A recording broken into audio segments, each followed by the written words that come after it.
Wife's best friend seduced me. I fled, turns out my wife approved. They wanted an open marriage. Alright, folks, let me tell you a wild tale about my life with my wife, Kathy, and her best buddy, Sandy. Those two go way back, like sisters, ever since their college days when they hit it off like peanut butter and jelly. They stuck together through thick and thin, jobs, boyfriends, all that grown-up stuff, never letting miles or years pull them apart. When Kathy and I started going out, she laid it on the line. Sandy was a big deal to her. She'd talk about Sandy with this glow, like she was the best thing since sliced bread, and made it clear I'd need to win Sandy over if I wanted things to work out with us. The first time I met Sandy, I figured I'd play it smart. I showed up with flowers for Kathy, sure, but I grabbed a second bunch for Sandy, just to show I got how tight they were. Sandy lit up like a kid on Christmas, oohing and awing over the gesture, and we got to chatting. She warmed up to me quick, and by the end of the night, I could tell she was on board with me dating her best friend. Kathy was over the moon seeing us hit it off. But, I've got to admit, something fell off. Sandy hogged the spotlight, yapping about herself nonstop, barely letting anyone else get a word in. She acted like her voice was the only one worth hearing. If Kathy and I so much as glanced at each other or held hands, Sandy'd swoop in, yank Kathy's hand away, and tease me about being a proper gentleman, like touching my own girlfriend was some big no-no. Once, when Kathy was gushing about what a great guy I was, Sandy cracked a joke about how Kathy ought to dump me so she could snag me instead. She laughed it off, and Kathy didn't bat an eye, but it left me feeling kind of uneasy. Still, I brushed it off, figuring I just needed Sandy's thumbs up to keep things smooth with Kathy. Looking back, that first meetup wasn't as simple as it seemed. It kicked off a mess I never saw coming. I hate to sound full of myself, but I think Sandy had her eye on me from day one, and not just as a pal. I shoved that idea out of my head for years, chalking it up to me misreading her chummy vibes.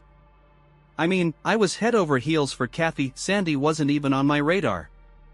But over time, her little moves, the way she'd stare a bit too long or act funny when we were all hanging out, started feeling downright weird. Back before she tied the knot, Sandy had this habit of crashing our dates. Kathy and I would plan a quiet night, just the two of us, and boom, there'd be Sandy, tagging along like it was no big deal. It happened so often it was like she lived for being our third wheel. Kathy didn't mind one bit. She'd probably thought it was just their special friendship shining through. Me? It drove me up the wall. I wanted alone time with my girl, to spoil her without someone butting in. But with Sandy around, every little thing I did for Kathy, like pulling out her chair or rubbing sunscreen on her at the beach, turned into something Sandy wanted too. She'd flat out expect me to treat her the same way. I'm a polite guy. My two big sisters raised me to respect ladies, but Sandy didn't just soak up the kindness. She demanded it, like I owed her the same love I gave Kathy. It stopped feeling like friendship and started feeling like she wanted me to be her man too, and that creeped me out. At first, I went along with it, thinking maybe she was just loud and pushy, like Kathy always said. But it got worse. One time, I had a locket made special for Kathy, real pretty, something she adored and wore all the time. Not long after, Sandy started nagging her to hand it over, saying it'd look better on her. She even messed with Kathy's head, hinting that gold didn't suit Kathy's skin tone. Next thing I know, Kathy, sweet as she is, gave in and let Sandy have it. When I found out, I was ticked off. How could Sandy guilt Kathy out of something so personal? And why'd she think she could claim a gift I made for my girl? I told Kathy straight up she had to get it back. Kathy's a pushover sometimes, always trying to keep the peace, and I knew she didn't really want to lose it. Sandy pitched a fit when she heard I wanted the locket returned. She had the guts to call me rude for asking, saying she was just looking out for Kathy's style. That set me off. I told her Kathy was gorgeous no matter what, gold, silver, whatever, and she needed to give it back. Sandy fired back, saying if she did, I ought to buy her a fancier one for her birthday, like she deserved it. I couldn't believe her nerve. I shot back that I wasn't her boyfriend, so she could quit asking me for stuff. She argued I was part of Kathy's life, so I was part of hers too, and saw no problem with it. To shut it down without a big fight, I caved and said I'd get her a necklace. Only then did she fork over Kathy's locket. That whole deal left me sour, wondering what Sandy was really after and how she kept twisting Kathy around her finger. You might ask why Kathy let Sandy walk all over her like that. Well, that's just Kathy, she's got a heart of gold. She sees the good in folks she loves and lets their screw-ups slide. With Sandy, it's double true, they've been tight forever, like family, so Kathy struggles to draw a line. Me, I didn't see Sandy as kin, and I couldn't stand how she treated Kathy sometimes. Kathy's habit of letting Sandy off the hook sparked fights between us. I'd point out how Sandy didn't respect our space, always poking her nose where it didn't belong. Kathy'd nod, say Sandy meant well, and promise to talk to her if it bugged me that much.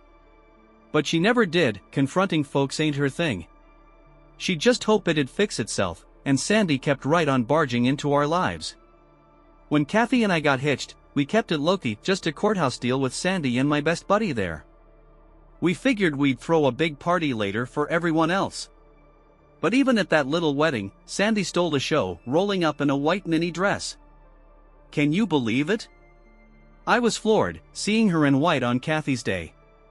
I whispered to Kathy if she knew about it, but she looked as stunned as me. She asked Sandy why she picked white, and Sandy shrugged it off, saying it was all she had that looked decent. I told her the bride's supposed to wear white, and she got mad, calling it an outdated rule. She just liked the dress, she said, and didn't think twice about the color. I wanted to boot her out right then, felt like she was trying to hog the spotlight, but Kathy stopped me. She said Sandy was her best friend, and even if she messed up, she couldn't picture the day without her. Kathy's loyalty to Sandy was something else, and I swallowed my anger for her. After we got married, Sandy kept up her flirty little comments, stuff like how good my arms looked or how sharp I was in black shirts. Early on, I laughed it off, thinking she was just chatty. But it didn't stop, it got bolder. She even joined my gym for a year, bugging me during workouts with dumb questions, fawning over my abs, standing way too close. I'd tell Kathy about it, hoping she'd see my side, but she'd chuckle and say Sandy was harmless. To her, it was all fun and games, and I was making a mountain out of a molehill. Then this year, Sandy went off the rails. She got divorced after her husband caught her cheating with a coworker. He ditched her fast and made sure she didn't get a dime. Good for him, but it left us stuck with her. With nowhere to go, Sandy talked Kathy into letting her crash with us. It happened out of nowhere, no heads up, no discussion. I came home one day, and there's Sandy's stuff in our guest room. Kathy just said she'd stay till she got back on her feet, like it was no big deal. She didn't even ask me first. Sandy's been here ever since, not lifting a finger to find work or move out.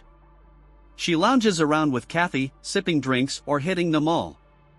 I've got a solid job, thank God, and it keeps us comfortable, but now I'm bankrolling Sandy's lazy lifestyle too. Every month, I check the bank statements and see all this cash blown on junk stuff Sandy's racking up. I bring it up to Kathy, and she says Sandy's hurting and needs time to heal. To Kathy, footing Sandy's bills is helping her bounce back. But I see it different, Sandy's mooching off us, plain and simple, while Kathy's too nice to notice. I held my tongue for Kathy's sake, but this week, Sandy crossed a line big time. Kathy took off to see her sister, spur-of-the-moment trip, and said Sandy was going too. I was thrilled to get the house to myself after months with Sandy around. I planned to kick back, watch some ball games, just chill. But that morning, Sandy pulled a fast one, saying she felt sick, nausea, tiredness, the works. She sold it so well Kathy bought it and left her behind. I wasn't thrilled, but what could I do? Kathy asked me to keep an eye on her, make sure she took her meds. I said sure. Then, hours after Kathy left, Sandy's sickness vanished. She struts out in a short skirt and my old hoodie, one I hadn't worn in ages. I asked where she got it, and she said Kathy found it in my closet, was gonna donate it, but Sandy snagged it 'cause she thought it was cute.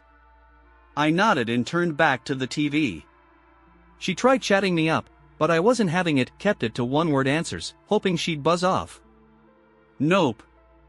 She plopped on the couch, way too close.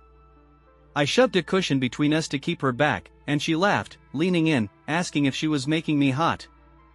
I shot her a look and said I just liked my space, adding I didn't want her germs since she'd been sick.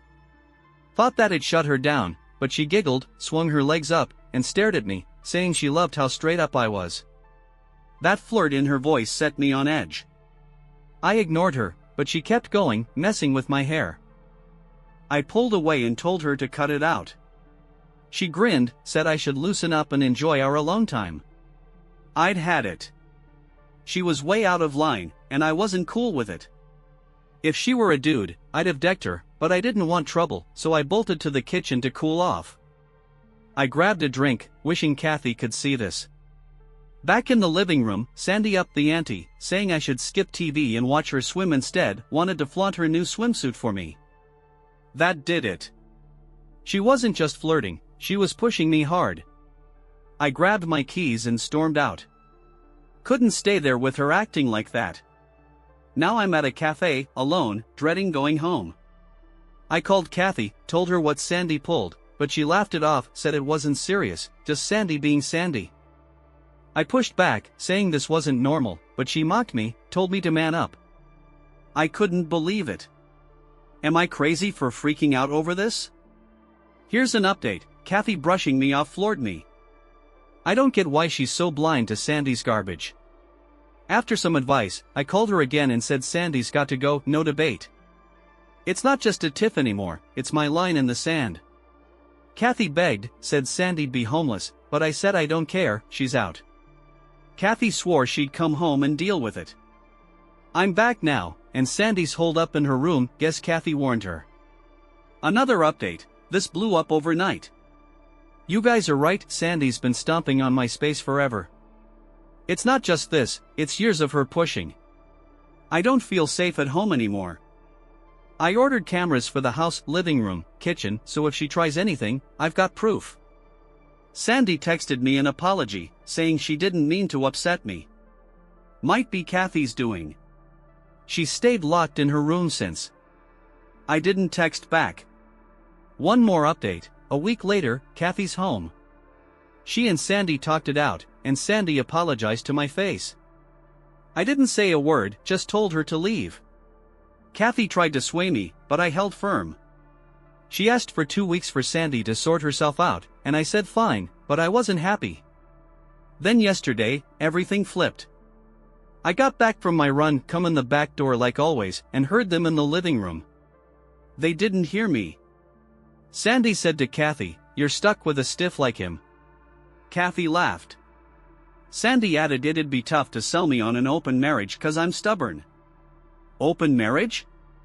Then Kathy said she wished I was more open-minded, that it'd be easier if I'd hooked up with Sandy when we were alone. Sandy chuckled, said she tried but I wouldn't bite.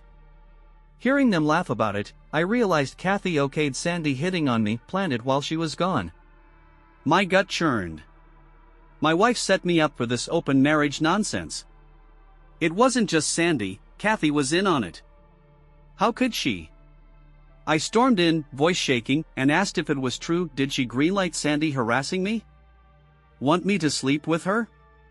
Is this our marriage now? Kathy went pale, Sandy froze. Kathy stammered I wasn't meant to hear, told me to calm down. I demanded the truth, no lies. She admitted she'd been mulling an open marriage but was scared to ask. I asked if she wanted to sleep around. She glanced at Sandy and nodded like it was nothing. My world crashed. I ran upstairs, packed Kathy's stuff. They yelled at me to stop, but I said I'd put cameras up, caught it all on tape, their whole scheme. I told Kathy if she wants an open marriage, I'm done, I want her and Sandy out, or I'd send the video to her family and friends, show everyone their creepy plot. They shut up fast and were gone in an hour, hollering I was heartless. I don't care. I can't believe Kathy did this. Hearing it from her own mouth was unreal. Last update, it's been a month. I'm divorcing Kathy, no takebacks. She tried blaming me at first, but after the papers hit, she flipped, begging forgiveness. Said the open marriage was Sandy's idea, that Sandy convinced her it spices things up, even said letting Sandy seduce me was a gift she thought I'd like later cause guys cheat anyway. Didn't work on me. She sees now Sandy played her, wrecked us. I'm gutted Kathy fell for it again. They're at her folks' place now. Our families are shocked, we seem solid. They don't get why I'm leaving. Her parents called me nuts, so I sent a group chat with the video, laid out Sandy's stunts and Kathy egging her on for an open marriage I'd never want. Showed Sandy's apology text too. Kathy's got some explaining to do. Me? I'm just glad it's over.